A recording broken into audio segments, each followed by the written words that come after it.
Hello বন্ধুরা, welcome আমাদের চ্যানেলের পক্ষ থেকে। তো আজকে আমরা আপনাদেরকে দেখাবো যে আপনারা কিভাবে একটা ছবি প্রসেসিং করবেন, এক্সেলের ভিতরে একটা ইমেজ কিভাবে ডিজাইন করবেন, একটা ইমেজ কিভাবে ইনসার্ট করবেন এবং কিভাবে সে ইমেজটাকে মডিফাই করতে পারবেন। তো সেই জিনিসটা আমরা আজকে আপনাদেরকে দেখাবো। তো চলুন শুরু করা যাক। তো দেখেন যে আপনাদের সামনে আমরা একটা ডেমো শিট ওপেন করে রাখছি। আমরা গত পর্বে দেখেছিলাম যে কিভাবে আপনারা এক্সেলে টেবিল ফরম্যাটিং করবেন। তো আজকে আমরা আপনাদের দেখেন সে টেবিলটা ফরম্যাট করছি এবং এই টেবিলের উপরেই আমরা একটা ইমেজ প্রসেসিং করে দেখাবো যে কিভাবে আপনারা ছবি সেট করবেন বা একটা ইনভয়েস বানাবেন বা একটা কিভাবে একটা বিল বানাবেন বা কিভাবে একটা প্যাড তৈরি করবেন বা একটা লোগো ডিজাইন করবেন। তো সেই জিনিসটা আমরা আজকে আপনাদেরকে দেখাবো। তো দেখেন আমরা আমাদের গত ভিডিওতে দেখছিলাম পার্ট 6-এ, পার্ট 7-এ দেখছিলাম যে হোম মেনুর কাজ। এই হোম মেনু থেকে বিভিন্ন অপশন যেগুলো আছে এগুলো সবগুলো আমরা দেখছিলাম। তো আজ আমরা দেখব এই যে ইনসার্ট মেনুর কাজটা আমরা দেখব। এখানে আজকে আমরা দেখব কিভাবে পিকচার অ্যাড করতে হয়, কিভাবে ক্লিপ অ্যাড করতে হয়, কিভাবে শেপ নিয়ে আসতে হয়, কিভাবে স্মার্ট আর্ট অ্যাড করতে হয়, কিভাবে আপনার এইগুলা যে পাই চার্ট কিভাবে দেখাতে হয় বা চার্ট কিভাবে অ্যাড করতে হয়, এগুলো আমরা আজকে দেখাবো। তো প্রথমে আমরা যেহেতু আজকে আমাদের ক্লাসটা ইমেজ নিয়ে, তো এই ছবি কিভাবে অ্যাড করে কিভাবে ডিজাইন করবেন, কিভাবে মডিফাই করবেন সেটা আমরা এখন দেখাবো। তো সেটা করার জন্য আমাদের দেখেন প্রথমে আমাদের দরকার একটা ছবি এখানে অ্যাড করা। তো সেজন্য আপনাকে এখানে যেতে হবে। দেখেন আমি প্রথমে ইনসার্টে গেলাম, যাওয়ার পরে আমি যাব পিকচারে। আমি পিকচারে ক্লিক করলাম। দেখেন এখন আমাদের উপরে এক্সেল শিটের উপরে একটা বক্স আসছে। এখানে আমাকে জানতে চাচ্ছে যে আমি যে ইমেজটা এখানে ইনসার্ট করব সেই ইমেজটা আমার কোথায় আছে, সেই লোকেশনটা কোথায়। তো আমরা এটার সাপোজ আমাদের ডেস্কটপে কিছু ইমেজ আছে, আমরা এখান থেকে আমরা এই লোকেশনের থেকে আর কি আমাদের ইমেজটা নিব। তো আমি এখান থেকে আমাদের ইমেজটা ইনসার্ট করলাম। দেখেন ইনসার্ট করার সাথে সাথে ইমেজটা দেখেন আমি যেখানে নিয়ে যাব সেখানে যাচ্ছে, অটোমেটিক এটা মুভ করা যাচ্ছে। যদি আমি চাই যে আমার ইমেজটা একটু বড় দরকার, দেখেন আমি যখন মাউস পয়েন্টার এই সাইডে নিয়ে যাচ্ছি তখন দেখেন আমার মাউস পয়েন্টার অ্যারো হয়ে গেছে। এখন যদি আমি এটা ধরে টান দিই দেখেন এটা কিন্তু বড় হচ্ছে। কিন্তু দেখেন এখানে একটা সমস্যা, সেটা হচ্ছে আপনি যখন টান দেবেন দেখেন এটা কিন্তু সমানভাবে হচ্ছে না। সেক্ষেত্রে আপনাকে ইউজ করতে হবে কিবোর্ড থেকে শিফট কিটা প্রথমে আপনাকে চেপে ধরতে হবে, তারপরে আপনার মাউস পয়েন্টার নিয়ে যেয়ে এখন যদি আপনি এ করেন দেখেন চারি সাইড থেকে সমানভাবে এটা ছোট বড় হবে। তো এভাবে আপনারা চাইলে এটা ছোট বড় করতে পারবেন। তো দেখেন আমরা চাচ্ছি যে আমরা এখানে আমাদের লোগোটা আমরা অ্যাড করব। তো দেখেন আমি যদি এখানে অ্যাড করতে চাই আমার লোগোটা অনেক বড়, এখন আমি লোগোটা ছোট করতে চাচ্ছি। তো লোগোটা যদি আমি ছোট করি আমার লোগোটা অনেক ছোট হয়ে যাবে। সেক্ষেত্রে আমরা যদি এখান থেকে আমরা কয়েকটা কলাম রো বাড়িয়ে নিই সেক্ষেত্রে আমাদের ভালো হবে। তো আমি এখান থেকে ইনসার্ট দিয়ে আমি কয়েকটা রো বাড়িয়ে নিলাম। দেখেন এখন যদি আমি আমার এই ইমেজটা এখানে নিয়ে যাই এবং যদি ইমেজটা আমি ছোট করি, দেখেন আমি ইমেজটা ছোট করছি, ছোট করলাম। আমি আরো একটু ছোট প্রয়োজন আমি আরো একটু ছোট করলাম। দেখেন আমি এখন আমার ইমেজটা এখানে বসাই দিলাম। তো এখন যদি আমি চাই যে আমি যেহেতু একটা ইনভয়েস বা একটা বিল তৈরি করতে চাচ্ছি সেক্ষেত্রে আমাকে কি করতে হবে, সেক্ষেত্রে আমার সাইডে থাকবে আমার কোম্পানির লোগো এবং উপরে থাকবে আমার কোম্পানির নাম। দেখেন তো আমি যদি কোম্পানির নাম লিখতে চাই সেক্ষেত্রে আমি যদি এখানে আমি কয়েকটা ঘর সিলেক্ট করে আমি যদি এখান থেকে মার্জ করি, যে মার্জ অপশানটা করি, করলাম, দেখেন এখানে অটোমেটিক কিন্তু ঘরগুলো চলে গেছে, ঘরগুলো নাই। এখন যদি আমি এখানে লিখি যে আমার প্রতিষ্ঠানের নাম, আমি সাপোজ লিখি ফলোরা কম্পিউটার লিমিটেড, আমি ধরে নিই যে এটা আমার প্রতিষ্ঠানের নাম এবং আমি এই লেখাটা একটু বড় করে দিই আমাদের বোঝার সুবিধার্থে। আমি এখানে এটা একটু বড় করে দিলাম এবং এটা বোল্ড করে দিলাম। তো দেখেন এখন আমাদের এখানে প্রতিষ্ঠানের নাম আছে। আমরা চাইলে এখানে এটার নিচে আমরা এখানে আপনার প্রতিষ্ঠানের অ্যাড্রেস দিতে পারি। তো আমি সাপোজ এটা ধরে নিলাম যে আমাদের এটা প্রতিষ্ঠানের নাম, এটা আমাদের প্রতিষ্ঠানের লোগো। এখন আমরা চাচ্ছি যে একটা ইনভয়েস তৈরি করব। তো ইনভয়েস তৈরি করার ক্ষেত্রে তার আগে আমি আরেকটু দেখাই যে এখানে আমরা হেডিংটা করলাম, হেডিংটা আপনি চাইলে কিন্তু এটার ব্যাকগ্রাউন্ড চেঞ্জ করতে পারেন। দেখেন আমি আপনাদেরকে বোঝার সুবিধার্থে এখানে আমি একটা ব্যাকগ্রাউন্ড চেঞ্জ করে দিলাম।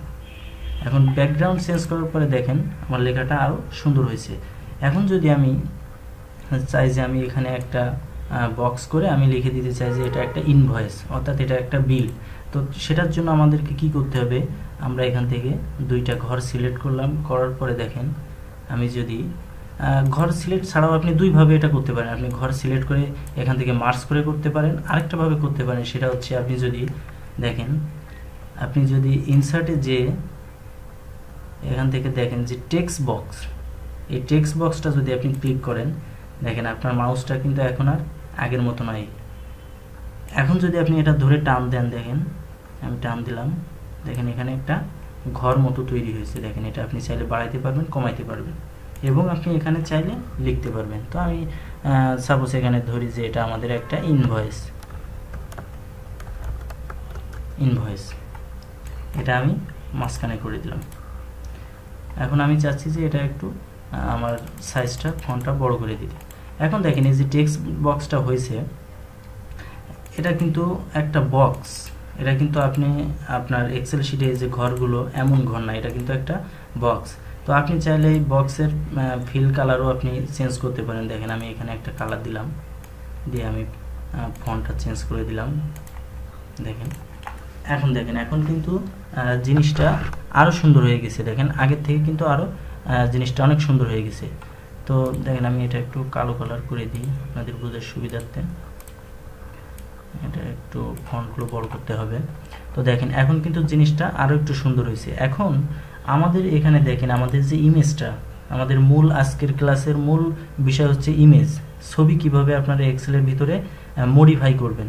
তো দেখেন আমি যখন ইমেজে ক্লিক করলাম, এখানে যদি আমি ডাবল ক্লিক করি, দেখেন ডাবল ক্লিক করার সাথে সাথে এখানে পিকচার টুল নামে একটা অপশন আমাদের অ্যাড হয়ে গেছে, এটা কিন্তু আগে ছিল না। এখন আমি যদি চাই এখান থেকে আমি আমার লোগোটা দেখেন আমি যেটা আমি সিলেক্ট করব, সাথে সাথে দেখেন আমার ইমেজের ঘরটা কিন্তু তেমন হয়ে যাচ্ছে। দেখেন আমি যদি চাই আমার কালো বর্ডার আসবে তাহলে এমন আসবে, আমি যদি চাই যে সাইড থেকে এমন হবে, আমি এখান থেকে আমি যেটাই সিলেক্ট করব আমার ইমেজটা ঠিক সেমনই হবে। দেখেন আমি যদি এখানে এই গোলটা সিলেক্ট করি, সাথে সাথে আমার লোগোটা গোল হয়ে যাচ্ছে। আমি যদি চাই যে আমার এটা একটু চার কোণা হোক, দেখেন সাথে সাথে চার কোণা হয়ে যাচ্ছে। আমি যদি চাই একটু আমার ইমেজটা অ্যাঙ্গেল হবে, দেখেন সাথে সাথে এটা অ্যাঙ্গেল হয়ে যাচ্ছে। তো আপনি এটা যেভাবে খুশি সেভাবে এটা মডিফাই করতে পারেন। তো আমরা যদি সাপোজ আমরা এটা সিলেক্ট করলাম, এটা করার পরে দেখেন এখানে আছে কি পিকচার বর্ডার। আপনি যদি এখানে ক্লিক করেন, আমাদের দেখেন এখানে যে কালো বর্ডারটা আছে, আমি যদি এখান থেকে চাই আমি এই বর্ডারের কালারটা পরিবর্তন করতে পারি। দেখেন আমি এখানে মাউস যেটা নিয়ে যাচ্ছি সেই কালার হচ্ছে, দেখেন খেয়াল করেন, দেখেন আমি যেমন নিয়ে যাচ্ছি আমার ইমেজটা ঠিক তেমন হচ্ছে। তো আমি সাপোজ এটা আমি সিলেক্ট করলাম। দেখেন এখন আমি যদি প্রিন্ট প্রিভিউতে যাই, দেখেন আমি যদি প্রিন্ট প্রিভিউতে যাই তাহলে আমার জিনিসটা কেমন দেখায় আমি একটু দেখাই আপনাদের। এখন দেখেন যে আমার ইমেজটা কিন্তু আগের থেকে সুন্দর হয়ে গেছে বর্ডারটা দেওয়ার পরে। এখন যদি আমি হোমে ফিরে যাই, যদি আবার ইমেজে ডাবল ক্লিক করি, দেখেন যে এখানে আরও কিছু অপশান আছে, পিকচার ইফেক্ট। আমি যদি এখানে ক্লিক করি, দেখেন এটা হচ্ছে আপনার বিভিন্ন ডিজাইন, দেখেন একই লোগো দেখেন বিভিন্নভাবে আপনি শো করাইতে পারেন, বিভিন্নভাবে আপনি উপস্থাপন করতে পারেন। দেখেন আমি যদি গ্লোতে যাই, দেখেন এখানে আমি বিভিন্নভাবে এটা দেখেন আমি যখন এটা করছি সাথে সাথে কিন্তু ইমেজের উপরে একটা ইফেক্ট পড়ছে। আমি যদি এখানে 3D রোটেশনে যাই, দেখেন আমি চাইলে এমন অ্যাঙ্গেলে দিতে পারি, চাইলে এমন অ্যাঙ্গেলে দিতে পারি, আমি চাইলে এমন অ্যাঙ্গেলে দিতে পারি। এটা আসলে নির্ভর করে আপনার মাইন্ডের উপরে যে আপনি কিভাবে দিবেন, আপনার কাছে কোনভাবে দিলে সুবিধা হয় বা কোনভাবে দিলে আপনার জিনিসটা সৌন্দর্য বাড়বে, সেটা অ্যাকচুয়ালি ডিপেন্ড করে আপনার উপরে। আপনি আপনার মনের মতো করে আপনি এটা তৈরি করতে পারবেন। এখন দেখেন এখানে আরেকটা অপশান আছে যে পিকচার লেআউট। আমি যদি লেআউটে ক্লিক করি, দেখেন যে আপনি ইমেজের উপরে চাইলে কিছু লিখতে পারবেন। দেখেন আমি যদি এটা ক্লিক করি, এখানে দেখেন অটোমেটিক একটা টেক্সট দেখাচ্ছে, দেখেন সাথে সাথে একটা টেক্সট অ্যাড হয়ে যাচ্ছে। তো এভাবে আপনি চাইলে আপনার ইমেজটা আপনি অ্যাড করতে পারেন। এখন যদি আপনি চান যে আমার এই যে ডিজাইনটা আমি করলাম, আমার ডিজাইনটা সেম থাকবে, কিন্তু আমি চাচ্ছি আমার এই ইমেজটা আমি পরিবর্তন করব। সেক্ষেত্রে আপনি কি করবেন, সেক্ষেত্রে আপনাকে ইমেজে যে ক্লিক করার পরে দেখেন এখানে একটা অপশন আসছে চেঞ্জ পিকচার। এখন যদি আমি চেঞ্জ পিকচারে দিই এবং যদি আমি সাপোজ আমি এই এক্সেলের ছবিটা নিই, দেখেন সাথে সাথে দেখেন আমার কিন্তু বাইরের ডিজাইনটা আগে যেমন ছিল এখনও তেমন আছে, আমার শুধু ভিতরের ছবিটা চেঞ্জ হয়ে গেছে। কিন্তু আপনি যদি নর্মালি পিকচার ইনসার্ট করেন তাহলে কিন্তু আপনার এই জিনিসটা থাকবে না, আপনার সেটিংসগুলো সব চলে যাবে এবং পিকচারটা নতুনভাবে আসবে। শুধু একমাত্র এখানে ক্লিক করার পরে যদি আপনি চেঞ্জ পিকচার দেন, একমাত্র এক্ষেত্রে আপনি আপনার সেটিংটা ঠিক রাখতে পারবেন। তো ঠিক এইভাবেই আপনি আপনার চেঞ্জ পিকচারের অপশানটা পরিবর্তন করতে পারেন। এখন দেখেন যে আমরা যদি চাই যে আমাদের একটা পিকচার আছে, আমরা আরেকটা পিকচার অ্যাড করব, সেক্ষেত্রে আমরা কোথায় যাব? দেখেন আমি এখানে ক্লিক করলাম, আমি যদি আরেকটা পিকচার নিয়ে আসি, আমি ইনসার্টে যাব, এখান থেকে আমি পিকচারে যাব। পিকচারে যাওয়ার পরে যদি আমি এখান থেকে আরেকটা পিকচার নিয়ে আসি, দেখেন আমি একটা পিকচার নিলাম, পিকচারটা আমি ছোটো করলাম। দেখেন আমি যদি এই পিকচারটা এখানে নিয়ে আসি, দেখেন আমার লোগোটা কিন্তু ঢেকে যাচ্ছে, আমার আগে যে লোগোটা ছিল ওটা আমার ঢেকে যাচ্ছে, আমার আগের লোগোটা ঢেকে যাচ্ছে। এখন আমি চাচ্ছি যে আমার এই লোগোটা উপরে শো করবে এবং এই ছবিটা নিচে চলে যাবে। সেক্ষেত্রে আমাকে কি করতে হবে? দেখেন আমি যদি আমার এই ইমেজে ক্লিক করি, পুরনো ইমেজে, এবং যদি আমি এখান থেকে দেখেন যে একটা অপশান আছে ব্রিং ফরওয়ার্ড, আমি এখানে যদি ক্লিক করে দিই যে ব্রিং ফন্ট, দেখেন সাথে সাথে কিন্তু আমার পুরনো ছবিটা উপরে উঠছে এবং নতুন যেটা আমি পরে অ্যাড করছি সেটা দেখেন নিচে চলে গেছে। আবার যদি আমি চাই যে এই নিচের এক্সেলের এটা আমি উপরে দেখবো এবং আমার লোগোটা পিছনে থাকবে, তাহলে আমি দেখেন আমার এই পুরনো ইমেজে ক্লিক করে এখান থেকে আমাকে যেতে হবে এই যে ব্রিং ফরওয়ার্ডে যে আমি দেবো ফন্ট, দেখেন এখন অটোমেটিক্যালি আমার পুরনো ইমেজটা উপরে উঠে গেছে এবং লোগোটা নিচে চলে গেছে। তো ঠিক এভাবে আপনারা চাইলে দুইটা ছবি একসাথে একত্রিত করে বিভিন্ন ডিজাইন করতে পারেন। এখন দেখেন আমি যদি চাই যে আমার ইনসার্টে যাওয়ার পরে আমার বাকি আরও কিছু অপশন আছে, দেখেন এখানে আছে কি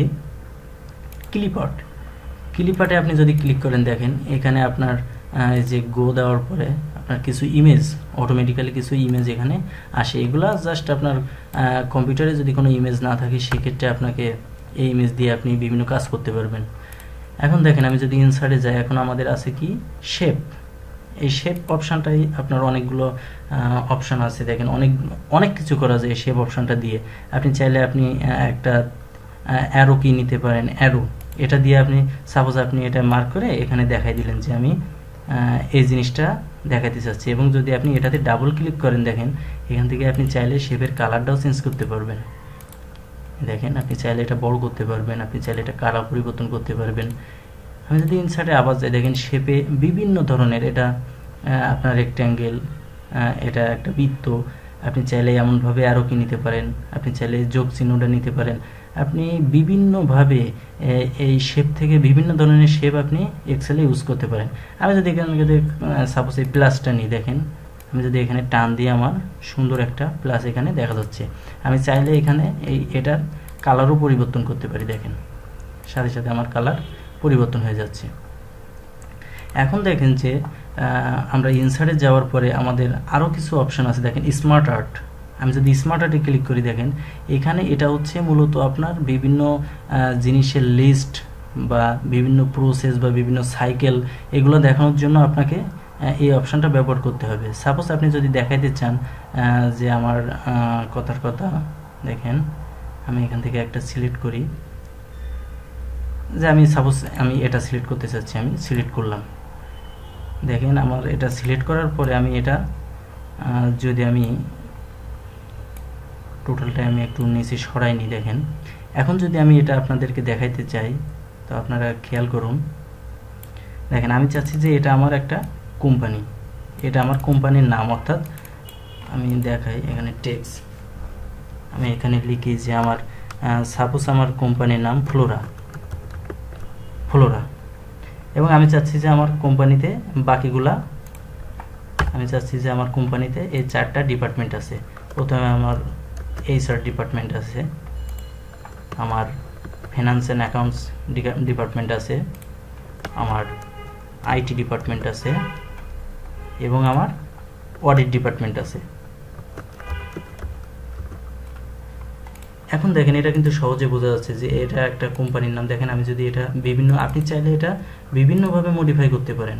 তো এই যে আমি একটা প্রসেস দেখালাম যে এটা একটা কোম্পানি, এটার আন্ডারে আমার এই 4টা ডিপার্টমেন্ট আছে। তো ঠিক এভাবে বিভিন্ন প্রসেস বা বিভিন্ন সাইকেল আপনি দেখানোর জন্য, বিভিন্ন লিস্ট আপনি দেখানোর জন্য আপনি এই স্মার্ট আর্টটা ব্যবহার করতে পারেন। এখানে আমাদের এই যে এখান থেকে আপনি এগুলোকে বলে আপনার কলাম। আপনি বিভিন্নভাবে একটা আপনার অ্যাকাউন্টস হিসাবের, আপনার একটা অ্যাকাউন্টস এক্সেল শিটের আপনি এটা ডায়াগ্রাম আকারে দেখানোর জন্য আপনি এটা ব্যবহার করতে পারবেন। তো ঠিক এভাবে আপনারা এই ইনসার্ট অপশানের বিভিন্ন অপশান গুলো ব্যবহার করতে পারেন। তো আমাদের আজকের মূল ভিডিও যেটা ছিল যে ইমেজ প্রসেসিং নিয়ে, সেটা আমরা আপনাদেরকে উপস্থাপন করে দেখলাম। তো ভিডিওটি যদি ভালো লেগে থাকে অবশ্যই লাইক, কমেন্ট, শেয়ার করবেন এবং আমাদের চ্যানেলটি সাবস্ক্রাইব করতে ভুলবেন না। ধন্যবাদ সকলকে।